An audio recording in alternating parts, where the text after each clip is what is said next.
This is an exciting month.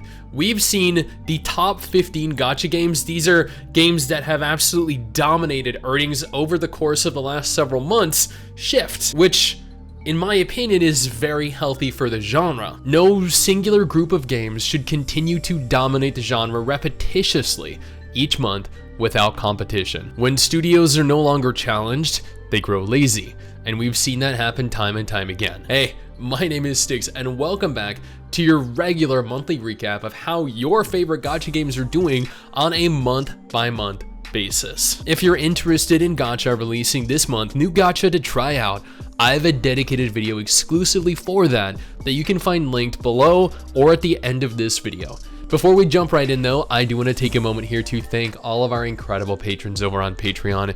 Your guys' continued support is beyond appreciated. Also, if you have a moment, consider following me over on Twitch. I stream there every weekend. Let's go ahead and start this off with number 1, Genshin Impact. I know, shocking.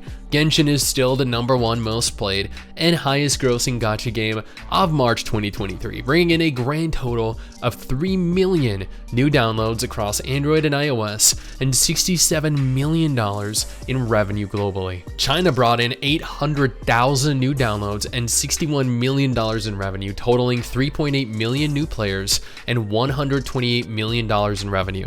This is an increase in revenue over last month, which saw $107 million, but a decrease in new players down from 4 million. The number 2 spot has been heavily dominated by NIKKE ever since it launched, and we all know why that is. Yet after several months, while still doing absolutely incredibly, it did see its first defeat, with Fate Grand Order taking the number 2 spot with 120,000 new downloads and $47 million within Japan alone, and 80,000 new downloads and $3 million globally. Japan and global totaled 200,000 new downloads and over $50 million in earnings, which is an increase over last month in terms of earnings, which saw $45 million, yet a decrease in new players, down from 340,000. NIKKE may have fallen from number 2, but it still holds strong at number 3, although just barely, bringing in 600,000 new downloads and $28 million globally. If it had fallen just a mere few million dollars more this month, the game would have fallen to the number 5 spot instead, both in terms of downloads and earnings. This is a decrease over last month, as last month saw $47 million in revenue and 800,000 new players. The next 2 games tied when it came to earnings. This is the first time I've actually ever seen this happen. Both differed quite significantly when it came to total new players though, so that's what we're going to use to label them as number 4 and number 5 respectively. Number 4 saw Heaven Burns Red enter the top 5 gacha games of March, the first time this has happened, I believe, in over half a year. Heaven Burns Red is available exclusively within Japan, so this is quite the accomplishment, as is the monumentally large 800,000 new players and $25 million in total revenue. This is an enormous increase over last month, which saw a mere 40,000 new players and $8 million in earnings.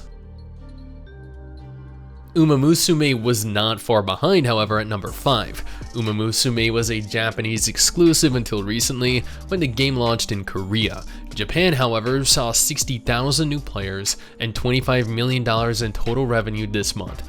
This is a decrease from last month, which saw 80,000 new players and $41 million in total earnings.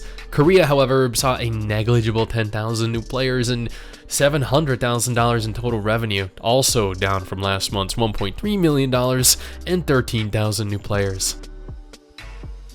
Interestingly, Blue Archive almost saw itself breaking into the top 3 for the first time in recorded history, coming in at number 6. Combining Japan and global, Blue Archive saw 320,000 new players and $24 million in total revenue. This is the 3rd month in a row where Blue Archive has managed to accumulate hundreds of thousands of new players and over $20 million in earnings, with last month seeing 330,000 new players and $21 million in total revenue.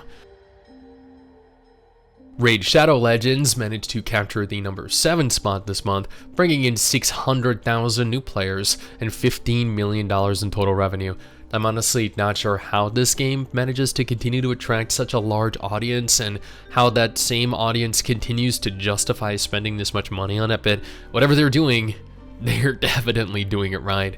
This was a decrease over last month, however, which saw $17 million in total revenue and 1 million new players. Project Sekai came in at number 8 with a total of 340,000 new players and $11.7 million in total revenue, split between Japan and global, most of which came from Japan, honestly. This is a slight decrease over last month, which saw 370,000 new players and $12 million in total revenue. Number 9 is a game that unfortunately has not died yet, Diablo Immortal. Diablo Immortal managed to bring in a grand total of over 1 million new downloads and $10 million between global and China. This is a decrease over last month, which saw $18 million and still roughly over a million downloads. Number 10 is a gacha game that nobody predicted would have the lasting power that it has, Memento Mori. Memento Mori managed 80,000 new players and $9 million in total revenue, which is a steep decline from last month, sure, which saw 290,000 new players and $14 million in total revenue. And while a decline of quite a pretty large margin, it is still in the top 10 highest grossing gacha games this month, which is quite the accomplishment half a year after its launch. Summoner's War came in at number 11 with 70,000 new players and $8 million in total revenue globally. This is a decrease over last month's 90,000 new downloads and $12 million in total earnings. Fire Emblem Heroes managed to secure the number 12 spot this month with a global total of 80,000 new players and $5 million in revenue. This is a decline over last month, which saw the game reach 100,000 new players and $7 million in total revenue, and also marks the game's first inclusion into this list. Number 13 through number 15 all earned the exact same amount of money this month, yet differed in total number of new players, so we're going to go ahead and separate them as we did earlier. At number 13 we have Eversoul, a gacha game that released globally back in January 2023. Eversoul has managed 290,000 new players this month and $4 million in total revenue. That is a sizable decrease over last month, which saw 1.2 million new players and $9 million in total revenue, yet not a decrease large enough to warrant concern. At number 14, we have Eminence in Shadow, another new release that managed to accumulate 130,000 new players and $4 million in total revenue globally. This is down from the 150,000 new players and $5 million earned last month. And finally, at number 15, we have Epic 7. Epic 7 rarely makes it into these lists, so I'm always surprised to see it when it does. This month, Epic 7 managed 110,000 new players and $4 million in total revenue globally. This is an increase over last month's 80,000 new players and $3 million in total earnings. Admittedly, this was quite the interesting month.